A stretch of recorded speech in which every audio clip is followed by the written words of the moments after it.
ब्राह्मण बैठा है नितंग नंगा, कितनी सी जिज्ञासा है उसकी, छोटी सी जिज्ञासा है। कोई कुछ मांग ही नहीं रहा, वो कह रहा बस किसी तरह से कहीं से कोई मुझे एक धोती मिल जाए, बस एक धोती।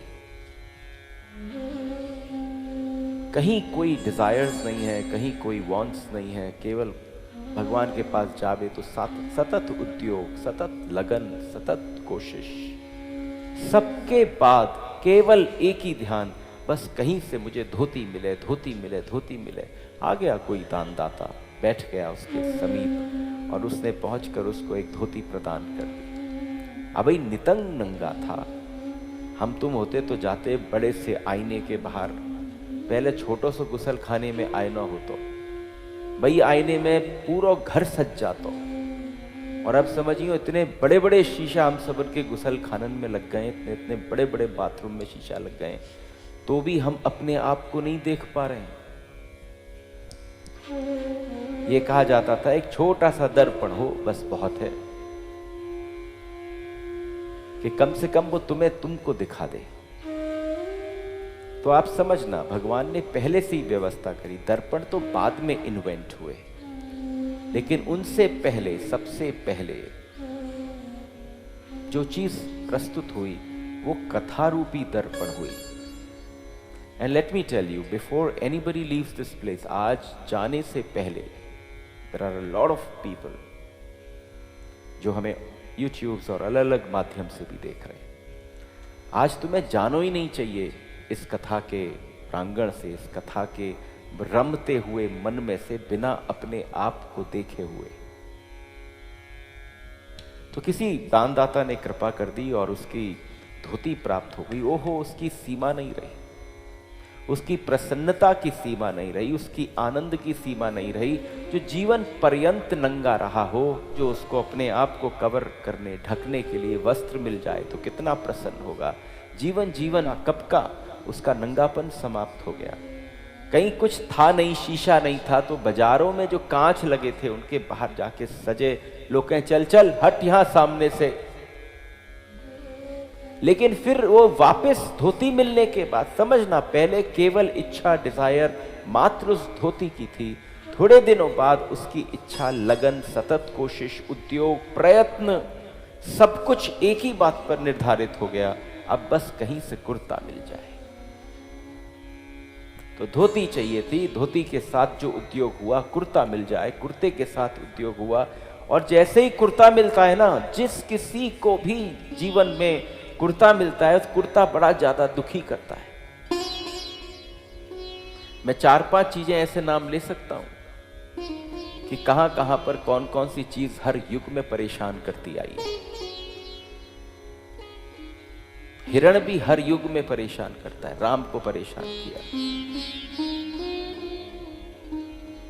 इस युग में भी कर रहा है, केस वेस सब चल रहे हैं। तो हर सतयुग में, त्रेता में, द्वापर में, तो जैसे ही उसको कुर्ता मिला, कुर्ता एकदम उसे परेशान करने लगा। क्यों? क्योंकि कुर्ते में जितनी बड़ी जेब होती तो किसी में होती नहीं। अब खाली जेब कैसे रखूं? नितंग नंगा था, धोती मिल गई, धोती के बाद कुर्ता मिला, कुर्ते में हाथ डाला, बड़ा उदास हो गया। जैसे ही उसमें हाथ डाला, बड़े बड़े जेब थी बिल्कुल खाली, कहां किसको हिलाए, उसमें क्या चीज के साथ खेले।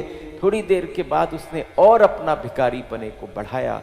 उसने सोचा अब एक ही सतत, एक ही उद्योग लगा, किसी तरीके से अपने खाली कुर्ते की जेब को भर लूं। अब सिक्के आते कहीं से भी, वो सारे सिक्के उसमें भरने लग गया।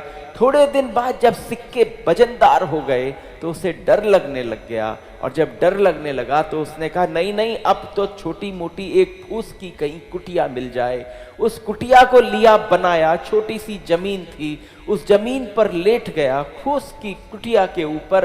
अरे गर्मी का मौसम था, फूस भी तप रहा था, अंदर इतनी कस के उसके पसीना निकल रहा था, धरती पर लेटा था। उसने कहा नहीं नहीं, और अपने भिखारीपन को बढ़ाया। अब इस कुटिया से कुछ न होगा, इसकी जगह छोटा सा कमरा हो जाए, सोने का अलग हो, बैठने का अलग हो, खाने का अलग हो, उसके बाद क्या हो कि नहीं नहीं मजा नहीं आ रहा, जमीन पे सोने का आनंद नहीं है, खाट ले आता हूं, खाट पर भी नींद नहीं आ रही है, एक पलंग लगा लेता हूं। पलंग लगाने के बाद बोला नहीं नहीं अब मुझे तो बिना बड़े गद्दों के बिना नींद नहीं आती, रुई के गद्दे आ गए और डनलप के गद्दे आ गए। उस आदमी का भिखारीपन बढ़ता चला गया। अब जहां पर वो जमीन पर रहता था, कंकड़ों पर चलता था, उन सब जगहों से उसने उन सारे कंकड़ों से छोड़कर अपने पांव में पगरखा पहन लिए। लेकिन उसके बाद घर के अंदर पर्शियन कारपेट्स बिछा दिए, बड़े बड़े झूमर लग गए, बड़ी बड़ी सजावटें हो गईं, लेकिन अभी तक उसके भीतर का नंगापन समाप्त नहीं हुआ।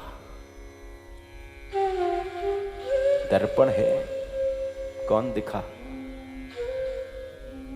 Who did you see? हम दिखे कि नहीं दिखे? हम ही हैं। हमारी कहीं इच्छा, कहीं तृष्णा रुक ही नहीं रही है। हम जैसे ही कुछ देखते हैं तो तृष्णा बढ़ती चली जाती है। और आप समझना, जिसकी बढ़ती चली जा रही है, बढ़ती ही चली जा रही है, वो व्यक्ति कितना भी बड़ा दानी हो जाए, होता तो भिखारी है।